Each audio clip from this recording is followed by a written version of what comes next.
Bonjour à tous et bienvenue dans ce nouveau numéro de Trading Analyse. On va voir ce qui s'est passé cette semaine sur les marchés financiers et plus principalement sur les indices boursiers. C'est parti!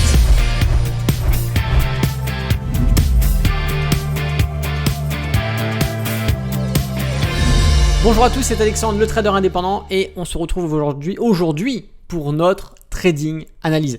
Alors avant d'aller plus loin, n'oubliez pas que c'est seulement jusqu'à ce soir que se prolonge la promotion qu'il y a en ce moment qui est de moins 50% sur l'ensemble des formations de l'école Alex Trading. Donc si vous souhaitez vous lancer dans l'investissement boursier long terme ou vous souhaitez apprendre le trading, c'est le moment de sauter sur l'occasion puisqu'après, étant donné tout le changement qu'il y a eu sur l'école, il n'y aura pas d'autres promotions. Déjà ça c'est clair cette année et certainement pas les fois suivantes. Donc ne loupez pas le coche, voilà tout simplement.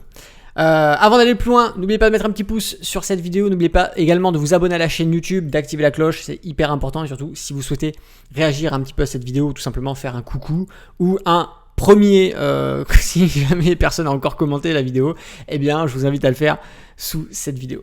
Allez c'est parti, on commence tout de suite, on va partir sur le CAC 40. Alors on a eu une belle semaine et on va reprendre un petit peu ce que je vous disais la semaine précédente, c'est qu'on était sur des niveaux assez importants, hein. Rappelez-vous, zone de travail, ici on avait en gros ce gros niveau sur lequel on travaillait un petit peu dernièrement.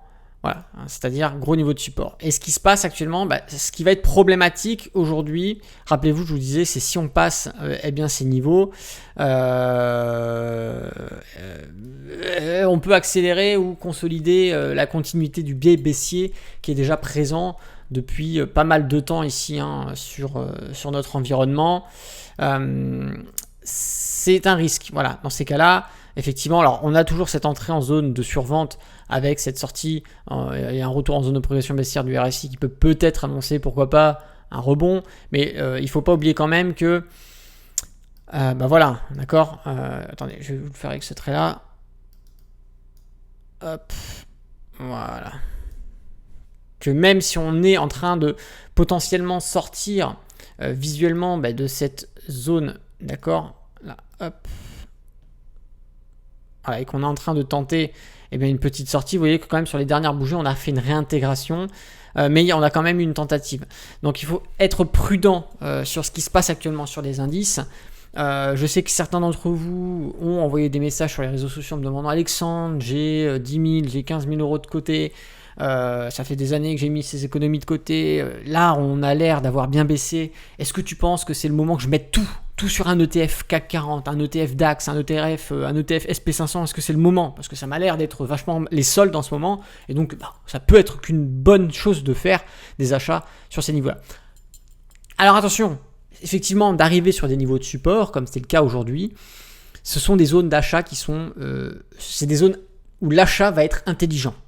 On achète toujours, on essaie d'acheter sur les plus bas, et les plus bas se situent souvent sur les niveaux de support. Mais est-ce intelligent de tout placer maintenant? Qu'est-ce qui garantit qu'on ne va pas aller plus loin? Qu'est-ce qui garantit que demain, on ne va pas faire ça? D'accord? Ou même pire, qu'on ne va pas faire ça. J'attends une réponse. Si vous avez la réponse, franchement une réponse véritablement pertinente, mettez-le moi dans les commentaires. Et moi je vais vous donner la réponse, c'est que rien ne nous garantit que demain on n'a pas ce genre de scénario.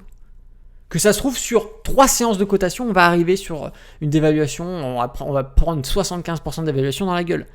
C'est possible, ok? Ça, il y a toujours, alors bien sûr, il y a des garde-fous, il y a les régulateurs qui vont interdire les ventes à découvert, comme ça c'est déjà fait, donc il y aura des freins, mais on ne peut pas empêcher le marché de partir à la baisse s'il veut partir à la baisse, d'accord? C'est ça qu'il faut comprendre. Parce que c'est quoi le marché?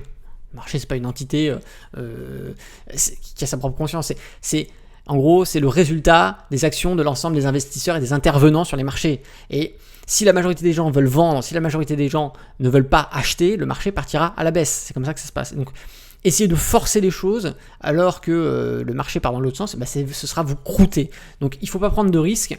Effectivement, on peut commencer à faire des achats sur ces zones-là. Moi-même, j'ai acheté un petit peu sur ces niveaux de support, mais c'est quelques pourcentages du portefeuille qui est en attente. Parce que ce serait une erreur terrible de mettre la totalité de son portefeuille maintenant sur ce niveau de prix-là, parce que encore une fois, on peut peut-être taper des sols encore plus basses. Ok, donc ça, il ne faut pas l'oublier. Hop.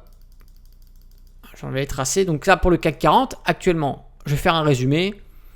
On est en train de tester ce niveau de support et d'en sortir. Donc attention, hein, là, c'est une situation qui est assez délicate puisque on peut avoir du coup des retours sur des supports encore plus bas. Donc ici, peut-être une reprise du mouvement baissier que l'on a eu et sur lequel on est en train de stagner depuis quelques temps. Mais on peut ici reprendre potentiellement, vu la configuration, de nouveaux mouvements baissiers. Donc swing trader, on va chercher des ventes. En intraday, on favorise les ventes. Et pour ceux qui font l'investissement long terme, patience, on arrivera certainement sur de nouveaux niveaux de support pour faire des achats, tout simplement, par-ci, par-là. Attention, pas la totalité du portefeuille. On va partir sur le DAX. Et bien, le DAX il présente une configuration un petit peu plus agressive que le CAC 40. Rappelez-vous, on avait nos zones ici où on travaillait, d'accord, zone Covid, ok.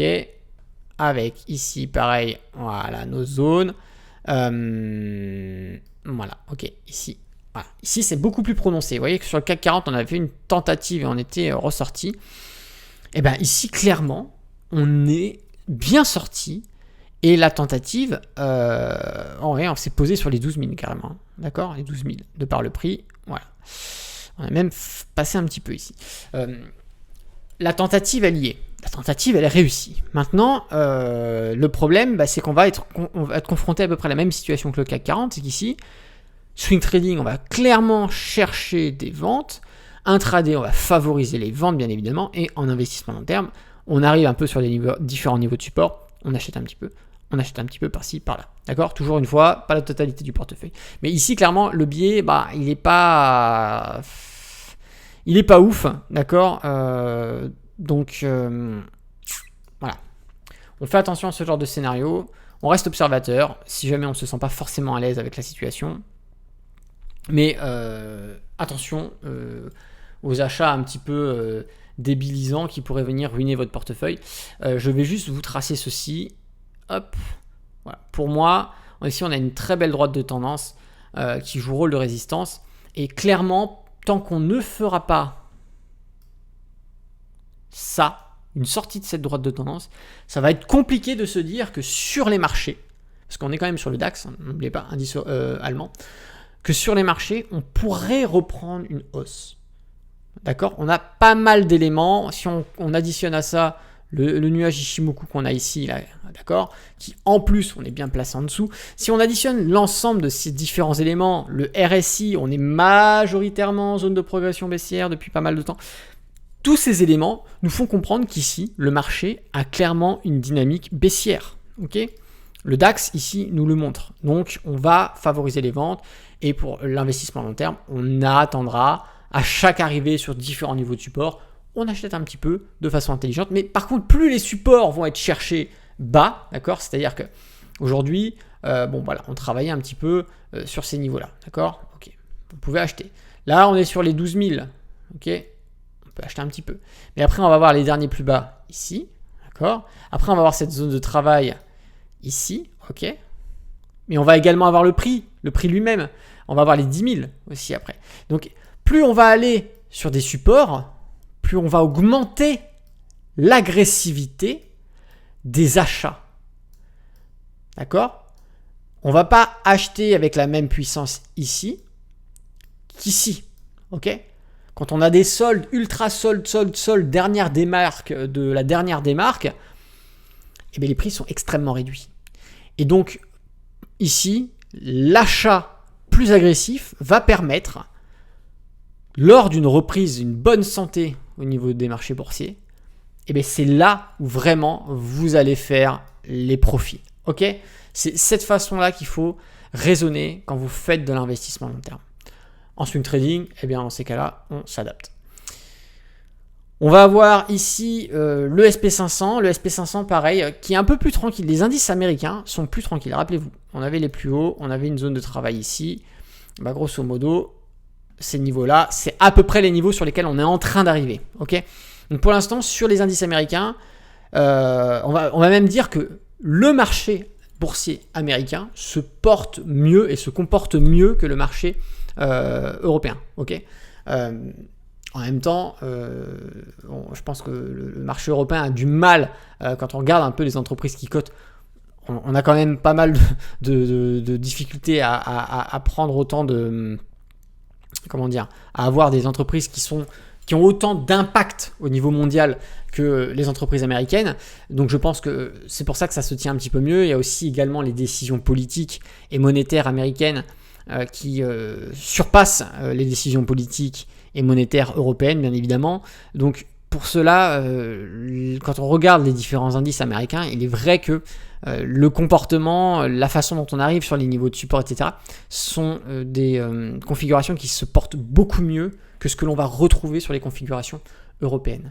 On va partir sur le Nasdaq également pour regarder un petit peu le tour.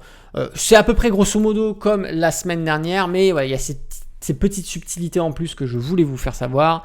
Ici, on va voir la zone de travail. Ok, on voit bien ici avec le niveau clé de support. Et qu'est-ce qui se passe? Eh bien, on est pile poil sur ces niveaux-là. Ok.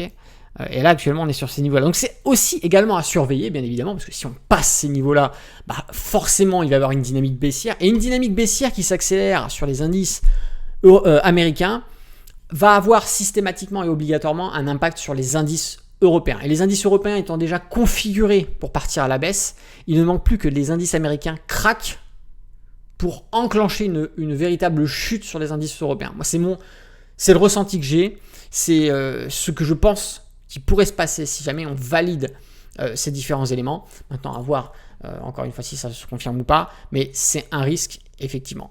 Mais il n'y a rien de dramatique, parce que ça voudra tout simplement dire que ce sera les soldes et que ce sera le moment de placer des investissements supplémentaires.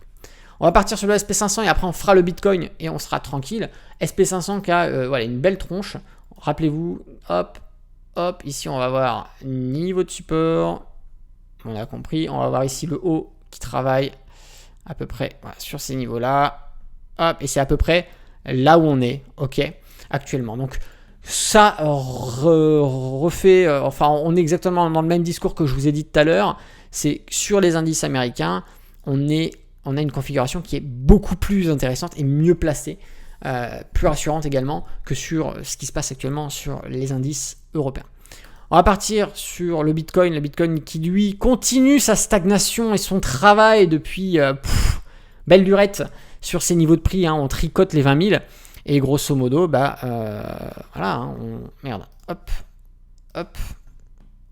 on tricote les 20 000 et on attend.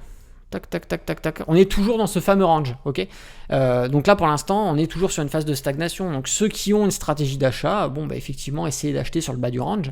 C'est plus intéressant quand vous faites de l'investissement long terme. Et pour les traders, là, encore une fois, swing trading, on va chercher support, résistance. Et en intraday, on s'adaptera aux séances intraday chaque journée de ce qu'il y a. Mais pour l'instant, voilà, le marché des cryptos en phase d'attente. Et je pense qu'il y a une petite corrélation entre ce qui se passe actuellement sur le marché des cryptos et le marché indiciel, c'est que je pense que les gens sont prudents en ce moment, ce qui fait qu'on n'a pas trop de décalage de prix sur les marchés crypto. On n'a pas vraiment de balance qui va pencher plus d'un côté des acheteurs ou des vendeurs. On a vraiment une stagnation, un range pur et dur, parce que on est sur une phase d'observation de ce qui se passe actuellement un petit peu au niveau mondial. Donc dans ces cas-là, c'est plus tranquille, bien évidemment, sur le marché de la crypto, parce qu'il n'y a pas encore les différents États et les régulateurs qui interviennent directement dans les transactions ou dans la valorisation de certains actifs au niveau des crypto-monnaies. On est vraiment que sur des transactions entre intervenants, d'accord, au sens propre du terme, et non avec des régulateurs et des États. C'est ce qui, je pense, épargne un petit peu les cryptos et permet d'avoir un range qui est plus solide et plus durable. Maintenant, sur le marché des indices, on voit bien qu'effectivement, le biais est clairement baissier. C'est vrai que sur le long terme, on franchit support après support. Effectivement, le régulateur intervient, les États interviennent, tout le monde s'en mêle, c'est le beau bazar, c'est le beau bordel. Donc, il y a peut-être un peu plus de tension sur le marché des indices aujourd'hui et beaucoup plus d'attente et de stagnation sur le marché des cryptos. À voir maintenant ce qui va se passer si le marché des indices flanche et qu'on casse tous nos niveaux de support au niveau des indices américains et que ça fait accélérer le mouvement baissier sur les marchés européens, à voir comment va se comporter les gens sur le marché de la crypto. Est-ce que ça va entraîner également le Bitcoin à la baisse ou pas? Je ne sais pas, mais en tout cas, il y a toujours cette configuration intéressante à voir sur le Bitcoin, qui est cette reprise de force du RSI. On peut très bien avoir l'effet inverse. Les indices qui se cassent la gueule, les cryptos qui montent derrière, tout simplement parce qu'il peut y avoir une transition de capitalisation où on va avoir des gens qui vont sortir leurs investissements des marchés classiques pour partir les mettre sur le marché des cryptos. C'est aussi une possibilité, il ne faut pas oublier qu'on est sur un changement aujourd'hui un petit peu d'environnement où on est sur une numérisation totale de tout ce qui peut exister. Une numérisation administrative, une numérisation également des monnaies, d'accord. On a bien sûr les crypto-monnaies qui ont fait leur apparition, mais on a de plus en plus d'États qui veulent créer leur propre monnaie digitale. Alors attention, on est sur des choses qui sont bien complètement différentes de ce que fait Bitcoin et Ethereum par exemple, mais on va de plus en plus sur une digitalisation, c'est une disparition des éléments physiques au profit d'éléments numériques. Voilà. Et ça dans plein de domaines, que ce soit dans le domaine de la comptabilité. Aujourd'hui, il y a de moins en moins de cabinets comptables, c'est en voie de disparition avec des gens qui font vraiment encore tout au papier. On a maintenant aujourd'hui d'énormément de logiciels qui prennent le relais et même aujourd'hui des intelligences artificielles qui s'occupent de tous les calculs, les regroupements, et il y a de moins en moins de gens derrière les ordinateurs. Il y a toujours un peu d'humain pour superviser l'intelligence artificielle, mais aujourd'hui on a l'intelligence artificielle qui va chapeauter énormément de choses et dans de nombreux domaines. Le médical, dans l'économie, dans la finance, dans la bourse, dans la sécurité au sens large du terme, d'accord, pour plein d'utilisations complètement différentes, dans la musique également, même dans les films. On a aujourd'hui des algorithmes qui sont capables de reproduire des musiques, de créer eux-mêmes leur musique, de créer eux-mêmes des tableaux, des vidéos aussi, c'est assez impressionnant. Donc on est vraiment sur une ère où on est sur une totale digitalisation de l'environnement physique et des choses physiques qu'on pouvait avoir vers du numérique. Donc pourquoi pas avoir cette transition où on va avoir les marchés indiciels qui peuvent chuter et le marché des cryptos qui peuvent eux complètement se décorréler du mouvement qu'il pourrait y avoir sur les marchés indiciels. Encore une fois, c'est que des suppositions, mais je pense qu'il est intéressant de garder cela en tête pour ne pas être surpris si jamais un jour ça arrive, puisque ce sera dans la liste des scénarios qu'on aura déjà vus. Et quand vous avez déjà un petit peu interprété dans votre tête un scénario et qu'il se produit, eh bien vous avez plus de facilité à réagir face à ce scénario plutôt que d'être dans une totale surprise et d'être dépourvu. C'est juste ça en fait en réalité, rien de bien surprenant. Le but n'est pas encore une fois de jouer au voyant et de dire j'ai raison et par question d'ego, voilà, moi j'ai raison, toi t'avais tort, gna gna gna, je suis meilleur et tout. C'est juste de savoir les différentes possibilités qu'il y a pour que le jour où une de ces possibilités se présente, eh bien que vous sachiez comment réagir. Bah écoutez, devant cette superbe petite émission, je vous souhaite tous de passer une très bonne journée. N'oubliez pas de mettre un petit pouce, n'oubliez pas de vous abonner à la chaîne YouTube, d'activer la cloche, de laisser un commentaire sous cette vidéo. Hyper important.